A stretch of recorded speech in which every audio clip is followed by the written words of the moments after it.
আসসালামু আলাইকুম। আজকের খবর থেকে আমি বাজিদ, রাজশাহী সাহেব বাজার চিফ রিপোর্টার বাজিদ বোস্তামি বলছিলাম।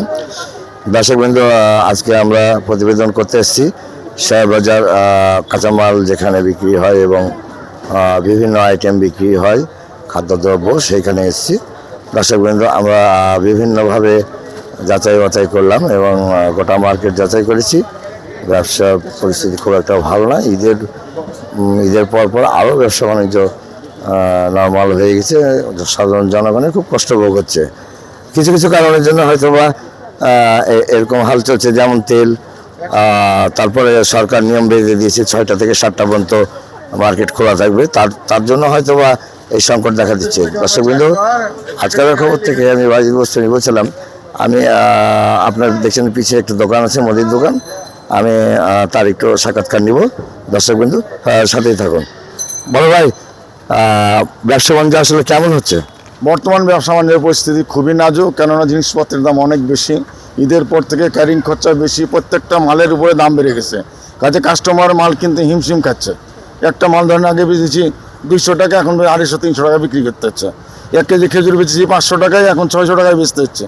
এই জন্য ক্রয় ক্ষমতার বাইরে চলে গেছে মানুষের। এই অস্থিতিশীল পরিস্থিতির জন্য বলছে তেল সংকট। তেল সংকট, গাড়ি ভাড়া বেশি। মহাজনের ঘরে যাচ্ছে, তারাও বলছে যে গাড়ি ভাড়া বেশি।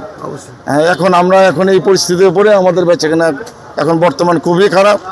ঈদের মধ্যে তাও ছিল রোজাতে ব্যবসা, এখন ব্যবসা বসে থাকা দোকানে আসে। পরিস্থিতিটা দেখছেন, আপনারাই দেখছেন, পর্যবেক্ষণ করছেন, দেখছেন। এখন এই পরিস্থিতি স্বাভাবিক না হওয়া পর্যন্ত। সবাই বলেছে এই কথা, আপনার মতো কথা সবাই বলেছে। আমি প্রায় দোকান যাচাই করে দেখলাম দর্শকবৃন্দ, প্রায় লোকে একই কমপ্লেন।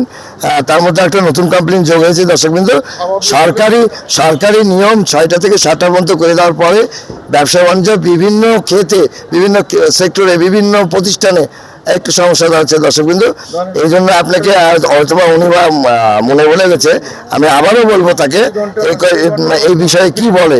হ্যাঁ, বলেন। 7টায় দোকান বন্ধ করে আমাদের সমস্যা হয়ে গেছে। ধরেন আরো 2 ঘন্টা বাড়তে থাকলে সবাই বেতন বন্ধ করছে, আমাদেরকেও বন্ধ করছে। এই বাড়তি সময়টা 10টা পর্যন্ত আমরা দোকানদারি করতাম। লাস্টে রাত্রি হয়তো সেই বেলাতে কিছু বেচাকেনা আমাদের হতো, সেই বেচাকেনাটা একদম অফ হয়ে গেছে আমাদের। এই সন্ধ্যার পরে লোকজন মার্কেটে থাকছে না। আচ্ছা, কতক্ষণ দোকান খোলা রাখতে সরকার নির্দেশনা দিয়ে, মানে কতক্ষণ আপনাদের চাহিদা কি বলেন, মানে চাহিদা কতটুকু সময়? ধরেন দেশের পরিস্থিতি বর্তমান যে নাজুক অবস্থা, দেশের সকল জিনিসের দাম বেশি, তেল সংকট। এই হিসাবে তো সরকার আর কি করবে? সরকার তার করণীয় কিছু নাই। এখন আমরা জনগণ, আমাদেরকে সচেতন হতে হবে। আমরা যদি সচেতন হই, তাহলে সরকার হয়তো কোনো পদক্ষেপ নিতে, ভালো পদক্ষেপ। আমরা একজন ধরেন তেল সিন্ডিকেট করে ব্যবসা করছে যারা, তো আমরা তো করতে পারছি না।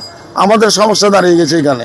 আমাদের সন্ধ্যার সময় দোকান বন্ধ করে বাড়ি চলে যাচ্ছে, যেটুকু বেচা কেনা ওইটুকুই আমাদের উপরে এখন হয়ে গেছে। আমরা তখন কাউকে বলতে পারছি না যে আমাদের ব্যবসা হচ্ছে না, কি আমাদেরকে সহযোগিতা করেন, কি আমাদের আর্থিকভাবে কিছু করেন। আমরা তো করতে পারছি না সেই। ধন্যবাদ আপনাকে। আপনি হয়তো বলে গেছেন যে 6টার থেকে 7টার দিকে দোকান বন্ধ করলে স্বাভাবিকভাবে, হঠাৎভাবে যদি নতুন একটা সরকার বসে এই সিদ্ধান্ত নেয় দর্শকবৃন্দু, তাহলে সরকারের পক্ষেও খারাপ হবে এবং সাধারণ জনগণ ভোগান্তি হবে। দর্শকবৃন্দু, আজকের খবর থেকে আমি চিফ রিপোর্টার বাজিদ বোস্তামি বলছিলাম, সাহেব বাজার কাঁচামাল।